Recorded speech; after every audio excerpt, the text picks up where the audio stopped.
السلام عليكم ورحمة الله وبركاته. أبطال الثانوية العامة، أخباركم إيه؟ معكم مستر عيد من قناة إنجليش شير. إن شاء الله النهاردة هنتكلم عن جرامر يونت 9 و10 و11. في يونت 9 الجرامر بتاعنا بيتكلم عن الكوانتيفايرز. الكوانتيفايرز اللي هي المحددات، كوانتيفايرز، تمام؟ فهتلاقي بقى منها all و most و much و many و a lot of و lots of و plenty of و some و any وليلة طويلة سعادتك. نخش في الموضوع كده بسرعة. عندي all و most و much. all يعني كل، تمام؟ وعندي most يعني معظم، تمام؟ وعندي much خدناها قبل كده يعني كثير للكمية، ومني كثير للعدد، تمام؟ all بتيجي مع الأسماء اللي بتتعد والأسماء اللي ما بتتعدش، سواء countable و uncountable nouns، تمام؟ عندي most نفس الحكايه مع الكاونتبل والانكاونتبل. الماتش بقى بتيجي مع الانكاونتبل بس، مع الاسماء التي لا تعد، قال لك ماتش فود، ماتش رايس، ماتش ووتر. لكن ميني بتيجي مع الكاونتبل بس، زي ميني بوكس، ميني بنز. عندي كمان بقى a lot of و lots of معناها كثير من، بتيجي مع الاسماء اللي بتتعد والاسماء اللي ما بتتعدش، الكاونتبل والانكاونتبل. في اوف برضه معناها كثير من، برضه بتيجي مع الاسماء الكاونتبل والانكاونتبل. عندي some يعني بعض، some بتيجي في الجملة المثبتة وبتيجي في العرض وبتيجي في الطلب، بتيجي برضه في الكاونتبل والانكاونتبل. عندي any بتيجي برضه، any معناها أي، بتيجي في الجملة المنفية وفي السؤال، برضه بتيجي مع الكاونتبل والانكاونتبل نفس الفكرة. عندي several معناها عديد أو كثير من، بتيجي مع countable nouns. several pens يعني اقلام كتير. عندي a little و little، الاثنين معناهم قليل للكميه، يعني بيجوا مع uncountable nouns، تمام؟ طيب little معناها قليل منها ولا يكفي، اما a little قليل من ولكن يكفي، تمام؟ بص اتفرق ما بينهم ان الآ مع a little معناها ان هي مكفياها، قليل بس مكفي، تمام؟ بس الكميه خد بالك، يعني بيجي بعدها مثلا rice، little rice، little milk، little water، وهكذا، تمام؟ لكن عندي بقى a few و few. طبعا دول قليل للعدد، بيجوا مع countable nouns. a few قليل للعدد ولكن يكفي، لكن few قليل للعدد ولا يكفي، تمام؟ طيب عندي none of معناها لا أحد أو لا شيء، بتيجي مع countable nouns uncountable nouns. ده كده بالنسبة للquantifiers. بقى دلوقتي على all، تمام؟ قصة all ومعاها each و every. all يعني كل. خد بالك إن all لو جه بعدها فعل مفرد هيبقى الأسماء التي لا تعد، زي all the food is in fridge، يعني كل الطعام موجود في الثلاجة. food هنا أصلا اسم uncountable، هستخدم برضه مع all، كل الطعام. all the students are، هنا عندي الفعل جمع، فهنا جاي مع ايه؟ مع الكاونتبل noun اللي هو الستودنتس، لان الطلبه اعرف اعدهم، فهو countable nouns، فاقول all the students are happy، كل الطلاب سعداء. تستخدم all للاشاره لشيء عام، تمام؟ تستخدم all للاشاره لشيء عام. على سبيل المثال اقول لك all lions يعني كل الاسود are violent، عنيفه، تمام؟ طيب تاني معلومة عن all إن تستخدم all of للتخصيص، زي مثلا بقول لك all of my friends يعني كل أصدقائي are polite، مؤدبين، تمام؟ طيب عندي كمان تستخدم بمعنى طوال، أنا I couldn't sleep all night يعني أنا ما نمتش طوال الليل. فبيقول لي إذا جاءت في أول الجملة تنفى بنوت all، هحط بس نوت قبل كلمة إيه؟ all اللي هي معناها كل. فأقول لك not all my friends، مش كل أصدقائي came to the party، مش كل أصدقائي جم من إيه؟ ده بيطلع إيه؟ silent.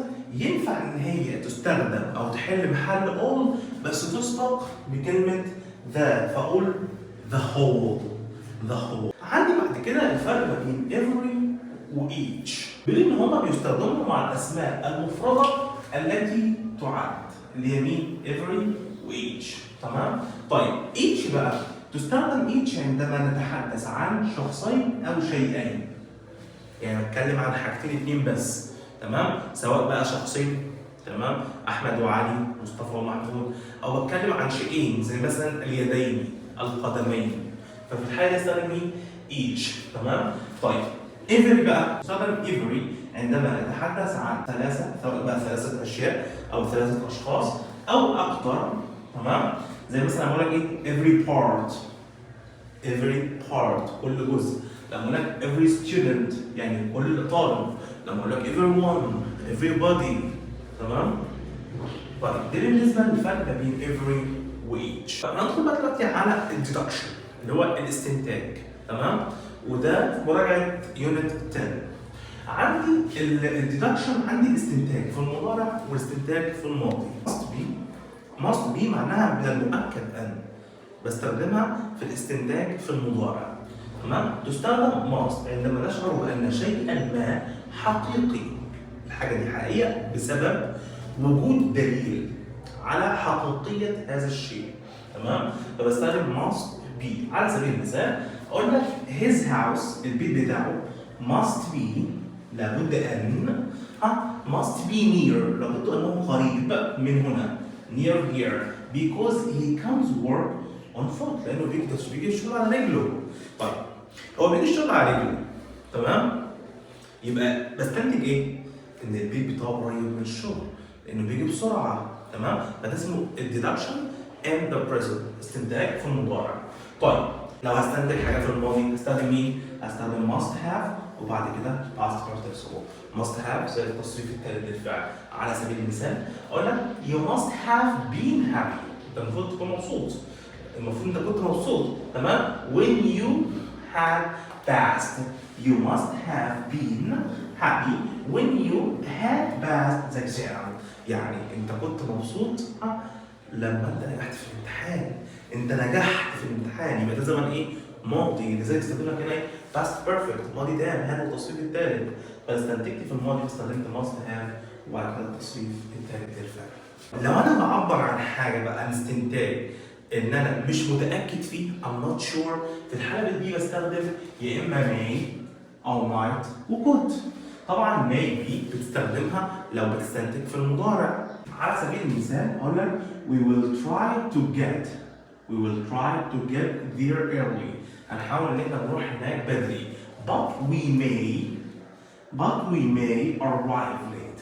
احنا ممكن نوصل متاخر if there is a lot of traffic لو في زحمه مرور. تمام؟ يبقى انا هنا مش متاكد. يبقى ده هنا في uncertainty، فينا uncertainty عدم تاكد. ده في المضارع. طيب في الماضي بستخدم might have والتصريف الثالث might have وبعد كده الباست participle. تمام؟ لو بستنتج في الماضي. طيب بس هنا خد بالك ان هنا في عدم تاكد. فبقول لك the thieves اللصوص might have escaped by car but we aren't sure. ممكن يكونوا هربوا الحرامية، ممكن يكونوا هربوا بسيارة بس احنا مش متأكدين أو بس أنا مش متأكد. عندك بعد كده can't plus infinitive. can't تستخدم can't عندما نشعر بأن شيئا ما غير حقيقي بسبب وجود دليل قوي. يعني أنت حاسس إن الحاجة دي مش صح لأن في دليل قوي بيقول لك إن هي مش صح. تمام؟ على سبيل المثال أقول لك أسامة can't be in the garden he is still asleep. يعني أسامة أصلا مش في الحديقة. تمام؟ ده استنتاج في المضارع. تمام؟ أسامة مش في الحديقة لأنه أصلا هو نايم، ففي دليل قوي إن هو نايم. أنا شايف هو نايم يبقى هو أكيد مش في الحديقة. تمام؟ طيب الماضي بستخدم can't have plus past participle. أقول لك I can't have left my bag in the supermarket. أنا متأكد إن أنا ما مسكتش الشنطة بتاعتي في السوبر ماركت. I had it on the bus on the way home. كانت معايا في الأتوبيس وأنا مروح البيت. لكن عشان أعبر عن عادة بستخدم الباست simple أو used to أو what للتعبير عن عادات في الماضي. لو بتكلم عن عادة أو حاول تطلع منها في الماضي. طبعا انت عارف الباست سمبل اتكلمنا عنها كتير ان هو بيتكون من التصريف الثاني الفعل باضافه دي او اي دي او اي اي دي وبنفيكتين زي الفعل المصدر وبسال باستخدام ديت والفعل والفعل فين؟ في المصدر. مثلا when I was young وانا صغير I always walked to school. كنت دايما بمشي المدرسة. بستخدم always usually sometimes والحاجات دي كلها ينفع استخدمها في زمن الماضي للتعبير عن عادة كانت بتتكرر في الماضي. طيب ينفع استخدم كمان used to. تمام؟ used to معناها اعتاد أو التعود على، وكنا اتكلمنا عليها برضه. used to يعني اعتاد أن. لو كان فيها didn't used to. لو عايز أعمل سؤال ببدأ بديت وبعد كده الفعل وبعد كده used to. ده الفرق فين؟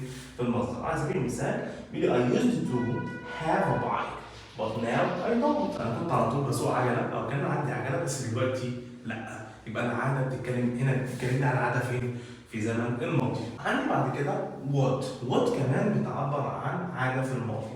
بيقول at weekends في الأجازات my father would go كان بيمشي and كان بيخرج and buy fruits ويشتري لنا فاكهة and also he would buy وكمان بيشتري sweets حلوة.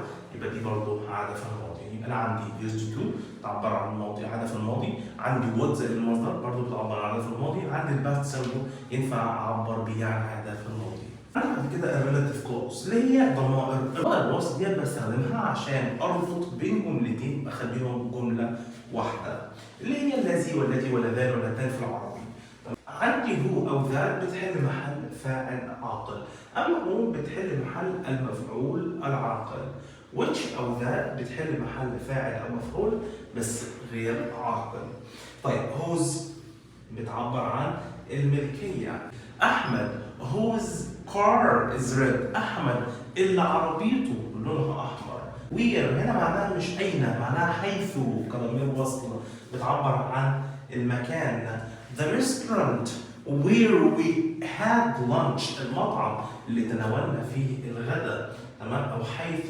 when بتعبر عن الزمن. عندي الفرق ما بين myth وليجند وفيبل. myth هي قصة خيالية لا تعتمد على حقائق، وده عكس كلمة legend هي أسطورة تعتمد على حقائق. أما فيبل قصة خيالية خرافية عن الحيوانات أو الطبيعة. ده كان الفرق ما بين myth وليجند وفيبل. بعد كده الفرق ما بين admit وconfess. admit يعني يعترف أو يقر بشيء، أما confess معناه يعترف بجريمة خاصة للشرطة. ده الفرق ما بين admit وconfess. عندي بعد كده stop وpause. stop وpause. stop يعني يتوقف عن المشي، كان ماشي وstop توقف. أما pause يعني يتوقف عن الكلام. pause. ده الفرق ما بين stop وpause. يعني يبالغ في القول. overemphasis معناها يضخم أو يبالغ في أهمية شيء. ده الفرق ما بين exaggerate و overemphasis أو overplay. أول حاجة معانا النهاردة هي الفرق ما بين force و cause و make. force معناها بتيجي بمعنى قوة، خد بالك، ولها معنى تاني هنا يجبر force. أما cause معناها يسبب وبتيجي بمعنى سبب. أما make معناها يجعل. وده الفرق ببساطة ما بين force و cause و make. نيجي نهاية الفيديو بتاعنا. لو حاسس انك استفدت من الفيديو اعملنا لايك وعملنا سبسكرايب للقناة عشان تتابع جديدنا أول بأول، لأن لسه هينزل مراجعات كتير. شكرا والسلام عليكم ورحمة الله.